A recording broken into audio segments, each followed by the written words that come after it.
नमस्कार मित्रांनो, लाडकी बहीण योजना मध्ये महिलांना खात्यावर पैसे जमा करण्यास सुरुवात झाली आहे। मित्रांनो, बऱ्याचशा महिलांना खात्यामध्ये पैसे जमा झाले आहेत, मिळाले आहेत।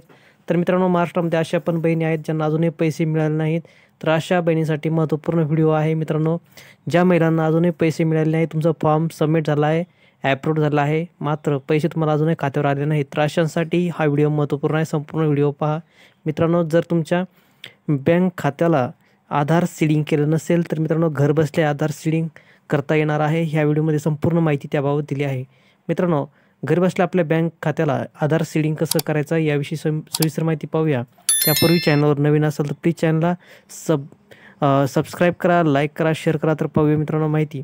मित्रांनो, तुमचं जर बँक खात्याला आधार सीडिंग नसेल तर सर्वप्रथम तुम्हाला जायचं आहे वेबसाईटवरती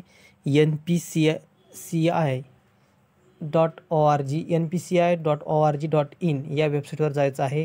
त्यावरती अशा पद्धतीने इंटरफेस दिसेल आणि या इंटरफेसवरती तुम्हाला सर्वप्रथम जो ऑप्शन आहे तो म्हणजे कंझ्युमर। तर जे काही कंझ्युमर आहे तर यामध्ये तुम्हाला जायचं आहे, या ऑप्शनवरती क्लिक करायचं आहे कंझ्युमरवरती।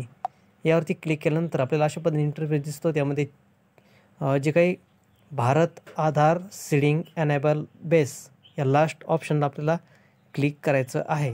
यावरती क्लिक केल्यानंतर आपल्याला पुढची इंटरफेस दिसणार आहे। पुढची प्रोसिजर आपली येणार आहे ती म्हणजे जे काही तुमचा अकाउंट नंबर, त्यानंतर तुमचं request Aadhaar, select your bank, तुमचं खाते क्रमांक टाकायचा आहे आणि तुम्हाला सिलेक्ट त्यानंतर कॅप्चा टाकून प्रोसीड करायचं आहे। तर यामध्ये सर्वप्रथम आपला आधार क्रमांक टाकून घ्यायचा आहे। तुमचा जो आधार क्रमांक असेल तर तो या ठिकाणी टाकून घ्यायचा आहे। माझा आधार क्रमांक मी टाकत आहे।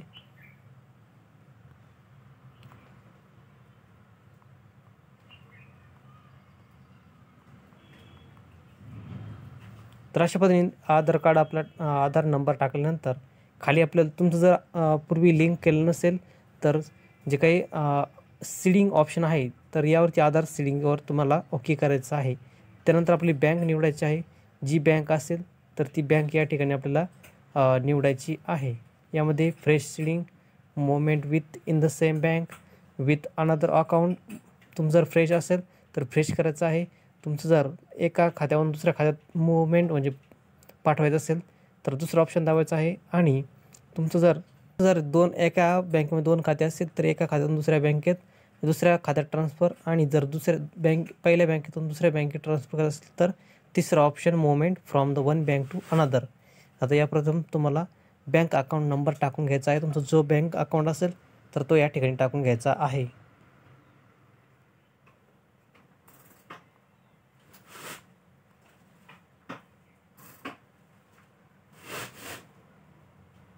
मित्रांनो, अशा पद्धतीने तुमचं बँक खाते अकाउंट नंबर टाकल्यानंतर खाली आपल्याला यायचं आहे।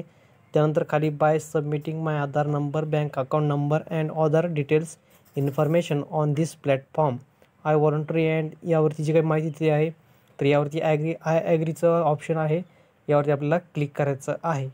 त्यानंतर मित्रांनो, खाली by submitting my Aadhaar number, bank account number and other details खालचं सुद्धा आपल्याला ऑप्शन ओके करायचं आहे।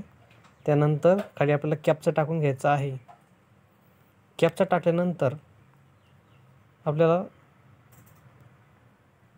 ओके प्रोसीड करायचं आहे। प्रथम जे काही आपला कॅप्चा आहे तो टाकून घ्यायचा आहे। कॅप्चा टाकल्यानंतर आपल्याला पुढे प्रोसीड करायचं आहे। मित्रांनो, या ठिकाणी माझं जे काही बँक अकाउंट आहे तर ते आधारशी ऑलरेडी लिंक केलेलं आहे, सीडिंग केलेलं आहे, त्यामुळे माझा ऑप्शन स्वीकारणार नाही। मात्र तुमचं जर तुम्ही केलेलं नसेल, तुमचं फ्रेश असेल तर या ठिकाणी आपल्याला जे काही प्रोसीड आहे तर त्यावरती क्लिक करायचं आहे। हे जे काही बटन आहे प्रोसीडचं, यावरती क्लिक केल्यानंतर आपला संपूर्ण फॉर्म सबमिट होणार आहे। तुमचं आधार कार्ड हे तुमच्या बँक खात्याला लिंक होणार आहे, संलग्न होणार आहे आणि तुमचे काही पैसे येण्याचा मार्ग आहे तो मोकळा होणार आहे। तर अशा पद्धतीने हे लिंक करायचं आहे। संपूर्ण प्रोसेस तुम्हाला सांगितली आहे। मित्रांनो, अशा पद्धतीने जर तुम्ही सीडिंग केले तर तुमच्या जे काही पैसे येणे बाकी आहे लाडकी बहीण योजनेचे तर ते तुमच्या खात्यामध्ये जमा होतील 31 ऑगस्टच्या आधी। तर मित्रांनो, व्हिडिओ आवडला असेल प्लीज चॅनलला सबस्क्राईब करा, लाईक करा, शेअर करा। धन्यवाद।